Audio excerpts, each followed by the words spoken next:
Hello, friend. Welcome to Grandpa's Horror Stories. Don't forget to like, subscribe, and comment your own stories. Unravel the threads of eerie tales, paying homage to Reddit authors. Credits in the description. I was paid to test a game. I think they were really testing me. A lot of people said they were envious of my job. It was easy to understand why. I played video games for a living. The envy of hordes of teenagers around the globe. I don't mean the monotonous slog of testing games in early development either. No, I actually played them for a living. 2 years ago, I was one of the top competitive Basic Night players in the world. It was truly an incredible time for gamers.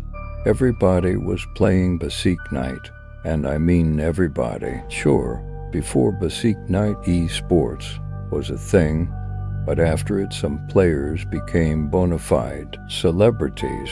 It was insane. Unfortunately for me, I was not one of those people. Although I had a small following and made a little bit of money from tournaments, I was a nobody. Once the hype died down, the money dried up. This happened to a lot of us. That's why it was such a big deal when we got the offers.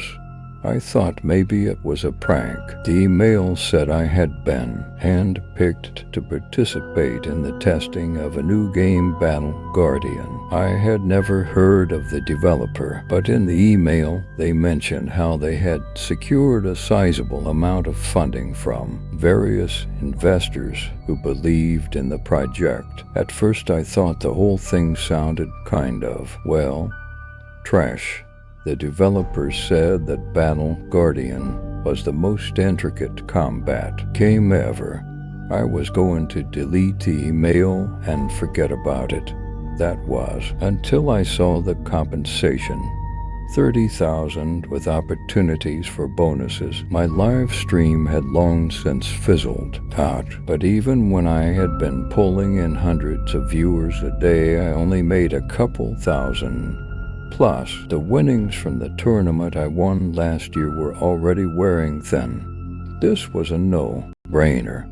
I signed on to Discord and joined one of the servers for high-level comp players. Before I could even ask, I had my answer. People were already talking about the mysterious offer. After way too much digital chest pounding and trash talking, we found out that around 20 of us had been invited. Of course, all of us were high-level players, but it didn't seem like there was any rhyme or reason to the selection. Some of the rich players who had made it big from Basic Night weren't interested, but others said they would participate just to see what the game was about. For some reason, the developer insisted we had to meet and play the game in person. I was only a couple of hours away from LA, where the office was, but they literally flew people out to test this game. Clearly money wasn't an object, and I guess having some of the world's best players to test your new game was an investment in quality. The building was kind of inconspicuous and not really what I expected. They didn't even have a logo on the front. I saw a few of the guys I knew from streaming, and we talked for a bit, all of us wondering what the deal was with this new game. A man with matted hair and eyes wired greeted us with a smile. "Hey guys, good to meet you. I'm Zane. Welcome, welcome." He walked around shaking hands and patting backs. He wore a casual Hawaiian shirt and skate shorts.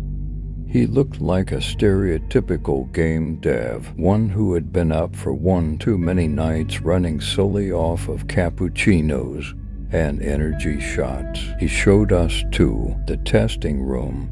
Immediately, the group sounded their amazement. The room looked less like an office building and more like a world-class lounge. There was even a small cafeteria we were told was complimentary Large spacious desks with premium equipment were placed around the room. Zane told us his primary focus was to make sure we felt right at home. After we had all settled down, Zane directed our focus to a large screen with what was presumably the Battle Guardian menu. This, ladies and gentlemen, is Battle Guardian, he proclaimed proudly as the game demo began to play. If the group was impressed by the room, our astonishment at the game itself was double. What? Is this the new Unreal Engine? It looks like real life. The detail in the map is crazy. This must have taken years. The compliments went on for the next 5 minutes as the demo played out. Some of the guys thought it was pre-rendered footage, but Zane assured us everything we had just seen was in-game. He told us this was the product of years of development, and the entire team was really happy they could finally unveil what they had been working on. We all took places at stations around the room and set up our controllers and peripherals. Zane told us we would start off with something fun and play some competitive multiplayer matches against each other. We decided on a battle royale game mode, as that was what most of us were used to coming from the Seek Night. I couldn't believe how realistic the game was. It was like they had thought of everything. I figured they must have been using high-tech, because if there were animations repeating, I couldn't tell. At the end of that first day, the group was ecstatic. We had played for hours, all of us competing to be the best. Zane congratulated us and wished us a good night. We would be back early tomorrow. The group excitedly poured into the gaming lounge when the doors opened. A few were trash-talking each other, boasting about how well they would do that day. Zane walked in cheerily, "Hey everybody, easy now. There will be time enough for competition later," gesturing to those who had been arguing. "Today each of you will be testing the core feature of the game, generative combat." A murmur formed around the room, evidently wondering what he meant by generative combat. He picked up on it and explained that today he would be testing the game's single-player mode. He said the game was able to generate new levels every time we played. It was clear most of the group was skeptical. We had seen other games with procedurally generated quests. After Zane was done his spiel, I clicked on the single-player icon. The game spared no time in getting to the point. Objective: eliminate belligerents. Use of force is authorized. I chuckled at how serious games took themselves nowadays. Although we had seen the multiplayer maps yesterday, I stared at the screen in wonder, looking over the detailed intricacies of the image on the display. This game was truly photorealistic. Of course, there were the typical special effects and filters that made the game pop, but after I went into the settings and removed most of the enhancements, it really did look lifelike. Immediately I was impressed. Everything seemed so fluid. The game had dropped me in the middle of nowhere, a flashing blip in the distance, targets in bold red. It was in first person, but everything felt so natural. It seemed like whatever I conceived of doing, the game would let me do. I couldn't believe how seamless the parkour animations were. When I climbed a tree outside of the village, I scouted the area. There was no one other than a few NPCs around a fire. It didn't seem like they had any pattern at all. I thought it must have been the new AI tools allowing so many animations. I wasn't really feeling like a try-hard at the moment and wanted to see what the game was made of. I decided to forego the objective and just wander around. When I began to walk towards the hills in the distance, the game began to coach me back to the objective. Leaving mission area. Lame. Eventually my character turned around, automatically refacing toward the objective markers. I reluctantly walked towards the men around the fire. I didn't recognize where the game was supposed to be taking place. They wore generic-looking Middle Eastern garb and spoke a language I had never heard. Suddenly the men stood up in shock and pointed to my character. What they were saying was unintelligible to me, but suddenly the game translated into English. I remembered seeing a similar mechanic in some older game. Tie him up. Tie the bastard up. He's one of them. I can tell. Look at his eyes. I wondered what the lore of the game was about. For a generative mission, the dialogue was kind of interesting. He's the same as the one we saw last month. Kill him. Kill him then. The men seemed panic. I was really impressed by the voice acting. I wondered if this was also generative, as I had heard big studios were now using AI to voice characters. Suddenly one of the men picked up a shotgun from behind him and began to blast my character. Critical. I began to laugh at how ridiculous it was. I looked around the room at the other players, who all seemed deeply immersed in their missions. I was surprised to see that everyone's level looked completely different. How many assets were in this game? Game over appeared. Only this one was unique. A stern-looking woman in a ponytail and glasses scorned me from a secondary window in the corner of the screen. Come on, try harder. He got away. The second screen faded. I hated when games did this. I had heard of developers using frustration in the equation when trying to find that perfect addictive game loop formula, but it still peeved me off. Just then Zane walked over. Hey buddy, come on now. We're not paying you to make footage for a gag video. I want you to actually play the game. He sounded a little passive-aggressive. Die dirtbag. I heard one of the guys yell from across the room. Apparently he was enjoying it. I saw another laughing his head off. Look at their reactions. I'm teabagging the mark. Look at him, he was almost in tears. A few of the other gamers looked over and started laughing. Have fun, but play the game, Zane said encouragingly, noticing the players on the other side of the room cracking up. Yeah, all right, Zane, I said, sort of annoyed. Micromanagement much. The next day, a few of us expected to play multiplayer, but Zane said to keep testing the single-player mode. Some sigh, but the others were already logged in and loading up, eager to play. I don't know if it was Zane rubbing me the wrong way, but after he got on my case the day before, I didn't really care for the game. I mean, it was incredible, but I started to notice it was a little too focused on details and not enough on the fun. For every few fun missions where I was able to just go in and fight a bunch of enemies, there was an equal amount of slow reconnaissance levels where the game would basically force you to play exactly as it wanted. For instance, if there were enemies detected, it would not let you even leave cover. It just kept saying something about how failure was imminent.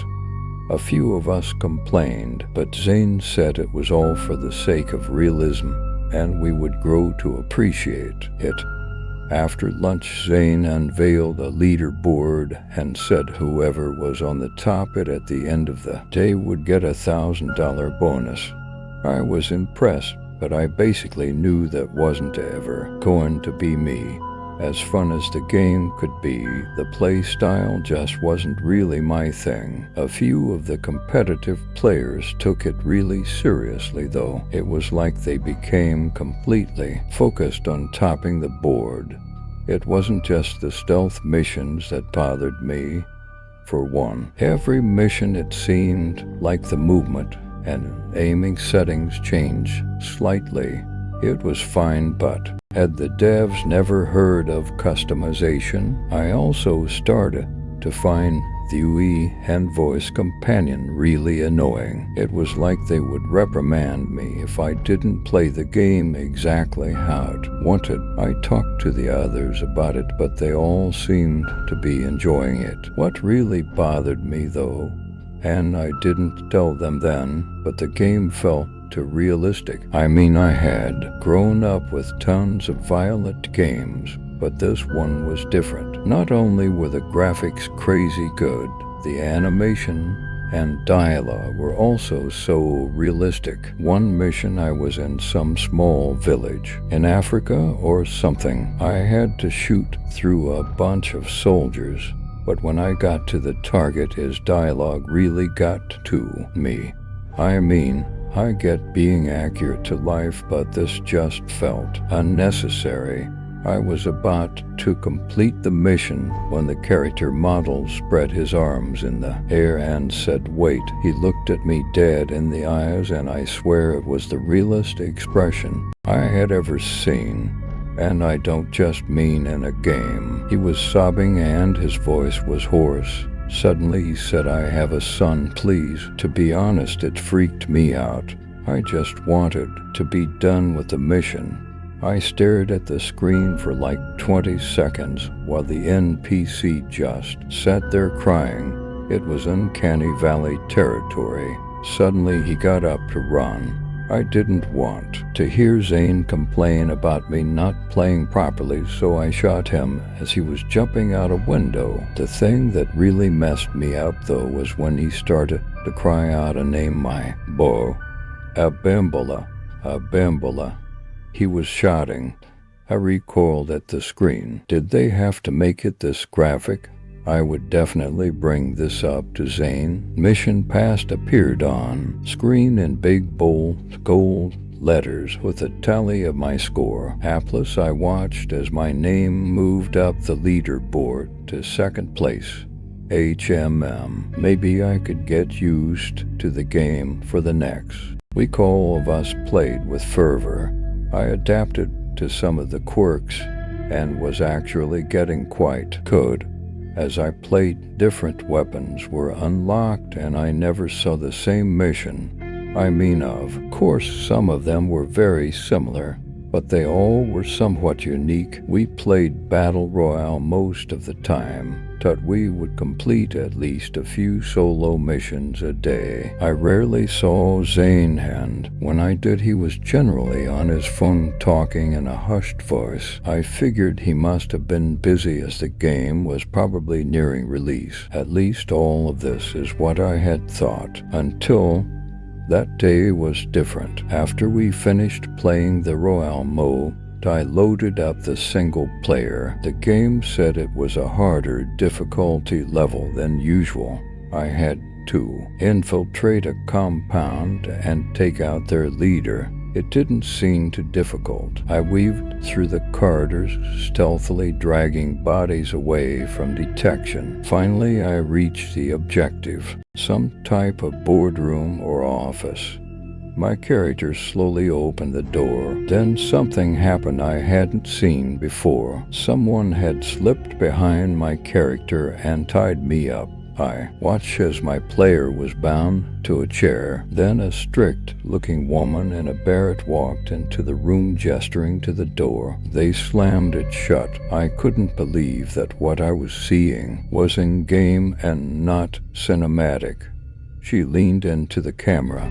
"Listen to me closely. Yes, you spineless coward. You killed a lot of my men back there. Do they at least pay you well?" She spit on the character with vitriol. I recalled the oddly realistic mission from a few days ago. "We've got 5 minutes. 5. Do you hear me? We were able to hack into your connection remotely. Apparently they don't trust you enough to run a mission alone. How does that make you feel, watching your every move? You must be real loyal." The dialogue was going on for quite a while. I figured it was a scripted mission that was starting to get confused. I looked around the lounge, the others completely focused, blasting away. Zane was nowhere to be seen. "Say something," she yelled, tossing a cabinet over in anger. I stared stunned at the screen. Was there a dialogue option? "Boss, I don't think they are fitted with two-way communication," a second voice said from across the room. He must be able to do something." "Not if you can hear me," she said. I stared at the screen in disbelief. Was I supposed to move the camera around? I did. "Listen, you worm, why don't you come and see me face to face instead of hiding behind these killing machines? Do you have no honor? No integrity?" I was dumbfounded. Was this mission for real? This made no sense. Killing machines? Were we playing as some kind of mech or something? My thoughts chugged along, struggling to connect. If someone was looking me in the eyes right then, they would have heard the old dial-up tone as they peered into my blank stare. It was like a train hit me. "Is this who you work for?" She was holding up a picture of Zane. I knew it then. I couldn't actually understand it conceptually, but somehow I knew it.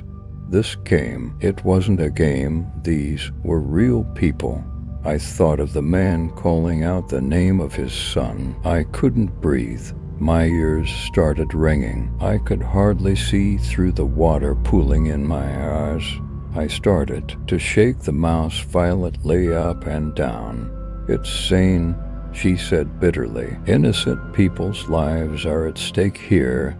Do you have no remorse?" Again I shook the mouse rapidly. "You have remorse," she said in disbelief. "Okay, so tell us then. Tell us, where is Zane? Is he in Asia?" she said. I shook the mouse left and right. "Middle East," I continued. "This isn't gonna work," she said, and suddenly cut my hand loose. "I'm going to give you this gun and we're going to leave the room. You are going to spell out for me where you are with bullets." "Got it. Try anything and I will find you and gut you." I nodded, scanning the room around me. Nobody aware of the fact I was a crying wreck in the corner of the lounge. I looked up the coordinates of where I was online and sprayed them into the wall, writing like I had done in countless games before. Only this time, lives at stake. Longitude 20, latitude 20. I closed the program. Zane entered the room looking directly at me and walked over. "Done for the day. Yeah, my hands are acting up. I could barely speak. I felt like the room was closing in. Suddenly Zane got a call. His brow furrowed as he put his ear to the phone. "Everyone, we gotta pack IT up," he yelled more ferociously than we had ever heard. Now, everyone eventually snapped out of it and made their way out of the building confused. Zane said we were done for the day, and everyone stared at him bewildered. After insisting, they all got into their cars and drove off. I faked walking off and hid behind some bushes across the street. I watched as Zane and Co loaded everything into black trucks. If I wasn't scared out of my wits, I would have said it was impressive. They peeled off in less than 5 minutes. I sat there on the sidewalk coping with everything that had just happened. From out of nowhere, several vehicles skidded into the parking lot. Black clad figures in balaclavas armed with assault rifles rushed the building. They didn't look like any agency I had ever seen, but they were gone almost as soon as they had arrived. Zane was gone. Everyone was pretty shocked when they realized the devs had disappeared. They complained on Discord for weeks about how it was the best game they had ever played, and that they couldn't wait for the release date. Some wondered if the company had gone bankrupt.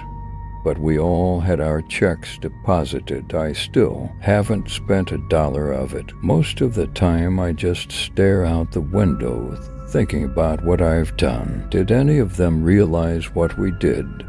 We were all cold-blooded killers now. They weren't the least bit aware, or were they, their laughs haunting me, remembering as they tormented NPCs, hysterical as they danced on the bodies, and worse. I can barely bring myself to remember. They must have known. They must have. I've tried to sleep, but I can't. Every night, all I can see is the face of the man in the African village crying out the name of his son. Abimbala, Abimbala. I don't play games anymore.